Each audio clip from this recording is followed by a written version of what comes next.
Students आधुनिक काल में छायावादी काव्य हमारा चला हुआ था और छायावादी काव्य की एक क्लास कंप्लीट हो चुकी है। दूसरी में आज ये पूरा छायावादी कंप्लीट हो जाएगा। शुरू करते हैं। कवि, उनका समय और उनकी रचनाएं।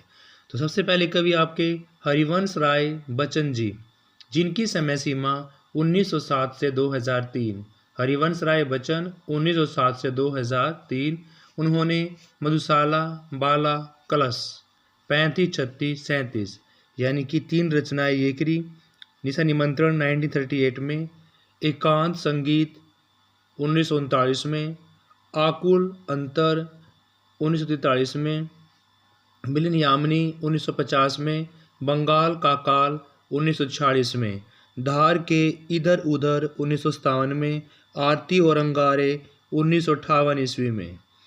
स्टूडेंट्स, प्रसिद्ध अभिनेता अमिताभ बच्चन के पिता, इनके मधु काव्य को जनता ने अपार लोकप्रियता मिली और इनकी प्रणयानुभूति की मधुर अभिव्यक्ति भी लोगों के द्वारा की गई।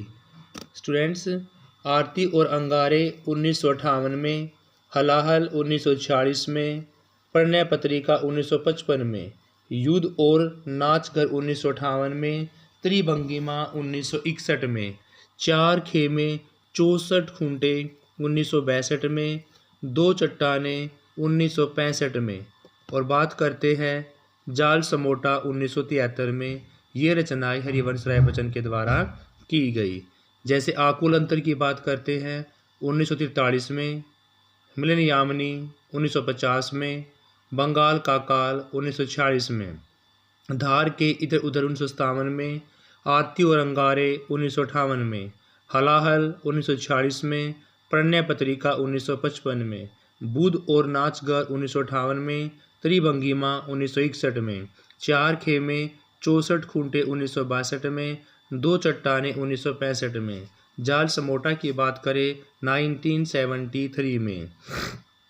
इनमें विशेष की बात करते हैं तो इन्होंने प्रणयानुभूति की मधुर व्यक्ति की, प्रेम और मस्ती के काव्य की रचना की। प्रेम और मस्ती के कवि भी कौन कहे जाते हैं? हरिवंश राय बच्चन जी कहे जाते हैं। राज्यसभा के मनुष्य सदस्य भी बने और बच्चन जी को पद्म भूषण, साहित्य अकेडमी आदि पुरस्कारों से भी नवाजा गया। स्टूडेंट्स, नेक्स्ट है नरेंद्र शर्मा की समय सीमा 1913 से 1989। नरेंद्र शर्मा की समय सीमा 1913 से 89। सूल फूल 1934, कर्णफूल 1936, प्रभात फेरी 1938, प्रवासी के गीत 1939। स्टूडेंट्स, यानी कि नरेंद्र शर्मा 1913 से 1989 में सूल फूल 1934, कर्णफूल 1936, प्रभात फेरी 1938, प्रवासी के गीत 1939।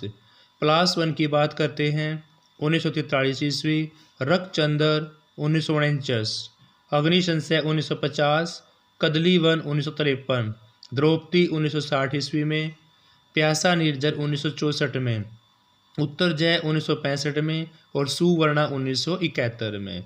दोबारा फिर शुरू करते हैं। नरेंद्र शर्मा जी के द्वारा 1913 से 89 में सूल फूल 1934, कर्णफूल 1936, प्रभात फेरी 1938, प्रवासी के गीत 1939, प्लस वन 1943, रक्तचंदन 1949, अग्नि संशय 1950, कदली वन 1953, द्रौपदी 1960, प्यासा निर्जर 1964, उत्तर जय 1965, सुवर्णा 1971। स्टूडेंट्स, इन्होंने हिंदी साहित्य में 23 पुस्तकें लिखी। किन्होंने? नरेंद्र शर्मा जी ने हिंदी साहित्य में 23 पुस्तकें लिखी, लगभग 55 फिल्मों में 650 गीत लिखे, यानी कि 55 फिल्मों में लगभग 650 गीत लिखे और विरह की आकुलता ही उनका प्रेम काव्य रहा है। रामेश्वर शुक्ल अंचल की बात करते हैं 1915 में, रामेश्वर शुक्ल अंचल 1915, मधुलिका, अपराजिता, करील, किरण बेला, लाल चूनर, विराम चिन्ह और वसंत के बादल, ये 7 कवि इसके द्वारा लिखे गए। 7 काव्य कौन कौन से? मधुलिका, अपराजिता, करील, किरण बेला, लाल चूनर, विराम चिन्ह, वसंत के बादल। रामेश्वर शुक्ल अंचल को शारीरिक प्रेम की प्रधानता, मानसल प्रेम की कविताएं और वाद के काव्य में प्रगतिवादी भाव, ये तीन इनके काव्य की विशेषताएं रही हैं। शारीरिक प्रेम की प्रधानता दी गई है, मानसल प्रेम की कविताएं लिखी गई हैं और वाद के काव्य में प्रगतिवादी भाव भी पनपता है। छायावाद की प्रमुख प्रवृत्तियां कौन कौन सी हैं? स्टूडेंट, सबसे पहले मैंने आपको बताया था आत्म अभिव्यक्ति करना, यानी कि खुद के जीवन के सुख दुख कविता को आधार बनाकर तब लिखना, यानी कि आत्म अभिव्यक्ति इनका सबसे ज़्यादा फेमस पॉइंट रहा है कि इनका छायावादी कवियों का। तो छायावादी कवियों में व्यक्तिवाद की प्रधानता थी स्टूडेंट्स, इसकी व्यक्तिवाद की प्रधानता थी। इन्होंने अपने व्यक्तिगत अनुभूतियों, अपने सुख दुख आदि को ही अपनी कविता का आधार बनाया है। इन्होंने काव्य की विषय वस्तु बाहर से नहीं बल्कि अपने मन के भीतर ही खोजने का प्रयास किया है। निराला का उदाहरण भी दिया गया कि मैं शैली अपनाई। मैं शैली का मतलब होता है अपने खुद के जीवन के सुख दुख, अपने खुद के व्यक्ति अनुभूति को अपने काव्य में लेकर आना। देखा एक दुखी निज भाई, दुख की छाया पड़ी हृदय में, जट उमड़ वेदना आई। ये किसने लिखा है? निराला जी ने लिखा है। मैं की अभिव्यक्ति अपनाई है किन्होंने? निराला जी ने। पंक्तियाँ क्या हैं? मैं शैली अपनाई, देखा एक दुखी निज भाई, दुख की छाया पड़ी हृदय में, जट उमड़ वेदना आई। सौंदर्य की बात करते हैं कि सौंदर्य का चित्रण कैसे किया। छायावादी कवि प्रेम और सौंदर्य के कवि हैं। इन्होंने नारी के सौंदर्य का चित्रण किया, परंतु यह चित्रण रीतिकाल और मानसल्यबद्ध नहीं था। प्रसाद की कामायनी में इसका उदाहरण भी दिया है। जैसे रीतिकाल कवियों ने नारी को भोग की वस्तु माना, यहाँ पर छायावादियों में ऐसा नहीं है। नारी की दशा में कुछ सुधार आया। कामायनी का उदाहरण नील परिधान बीज सुकुमार, खुल रहा मृदुल अध खिला अंग, खिला हो जो बिजली का फूल, मेघ बन बीच गुलाबी रंग। यानी कि यह उदाहरण प्रसाद ने कामायनी में दिया है।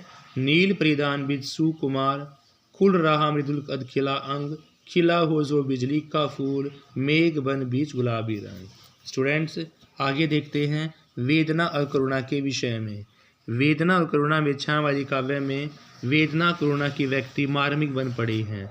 दुखवाद छायावाद का मूल रूप है। पंत जी ने वेदना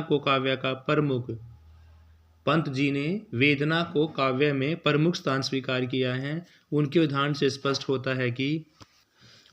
स्पष्ट होता है वियोगी होगा पहला कवि, आहार्य उपजा होगा गान।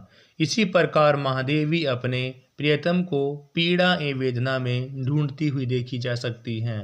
तुझको पीड़ा में ढूंढा, तुम में ढूंढेगी पीड़ा। यानी कि महादेव वर्मा ने भी अपने प्रियतम को पीड़ा वेदना में ढूंढने के जो पंक्ति लिखी वो है, तुझको पीड़ा में ढूंढा, तुमसे ढूंढूंगी पीड़ा। प्रकृति चित्रण छायावादी कवियों ने प्रकृति को मानवीय रूप में निहारा है। प्रकृति चित्रण में छायावादी कवियों ने प्रकृति को मानवीय के रूप में। पंत जी को प्रकृति का सुकुमार कवि भी कहा गया। किसको? पंत जी को।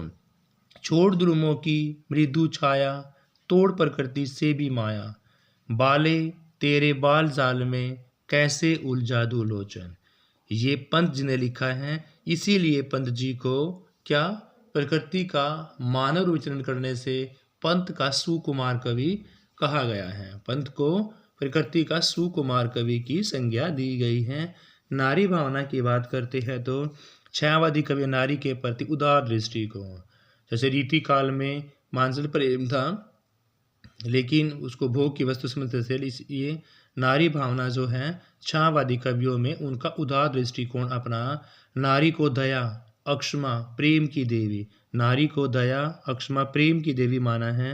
प्रसाद में नारी विषय विचार किया। नारी तुम केवल श्रद्धा हो, विश्वास रजत नग पग तल में, पीयूष स्रोत ही बहा करो जीवन के सुंदर समतल में। नारी भावना के प्रति उदार दृष्टिकोण दिया है। नारी तुम केवल श्रद्धा हो, विश्वास रजत नग जल में, पीयूष स्रोत सी बहा करो जीवन के सुंदर समतल में। रहस्यवादी भावना छायावादी काव्य में जीवन और जगत को रहस्यमय दृष्टि से देखा गया है। प्रसाद जी ने जगह जगह पर उस के अस्तित्व का बोध भी कराया है।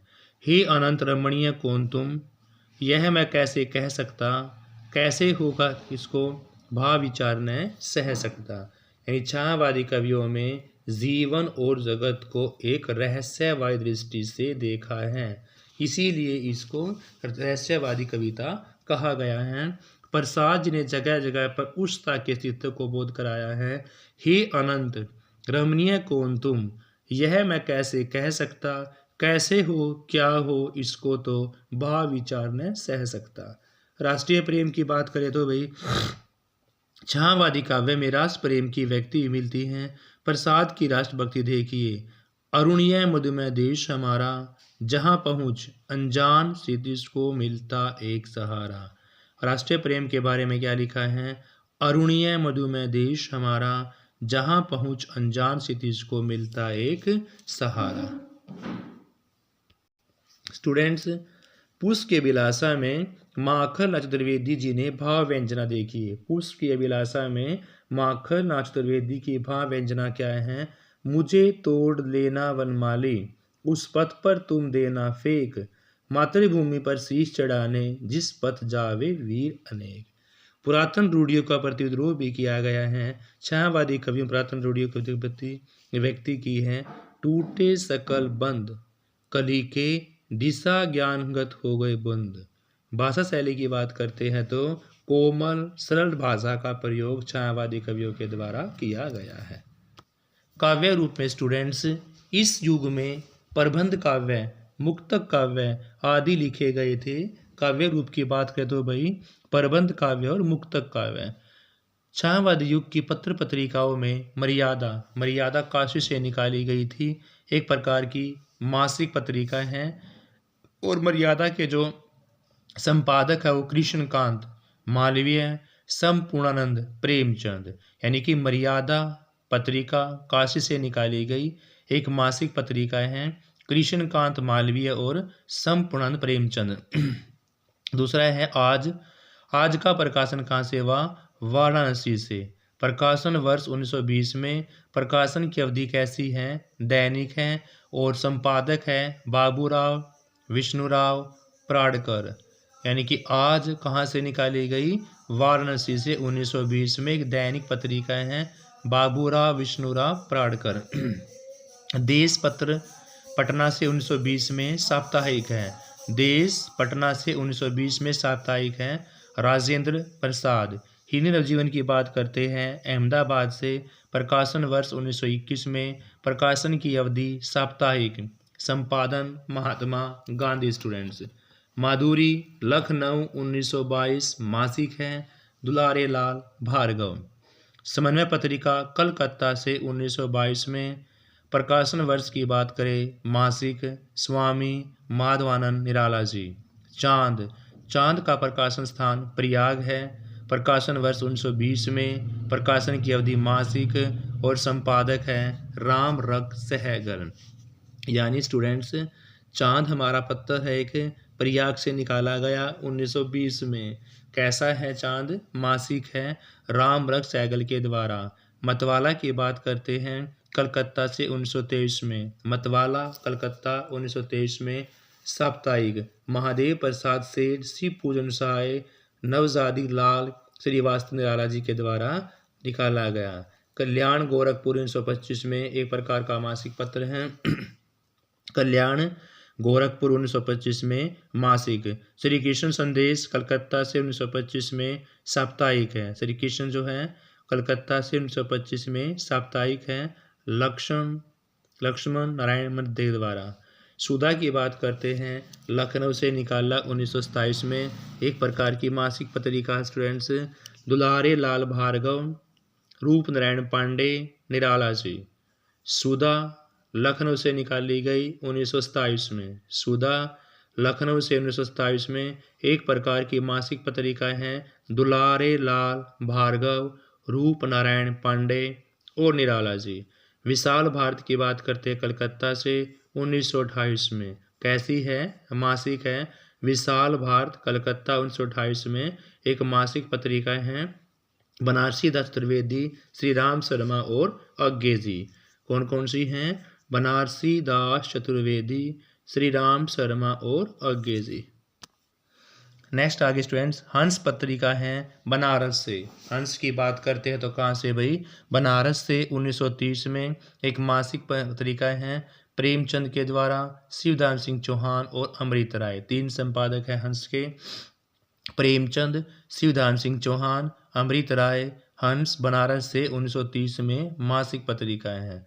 जागरण बनारस से 1932 में साप्ताहिक है प्रेमचंद, शिव पूजन सहाय।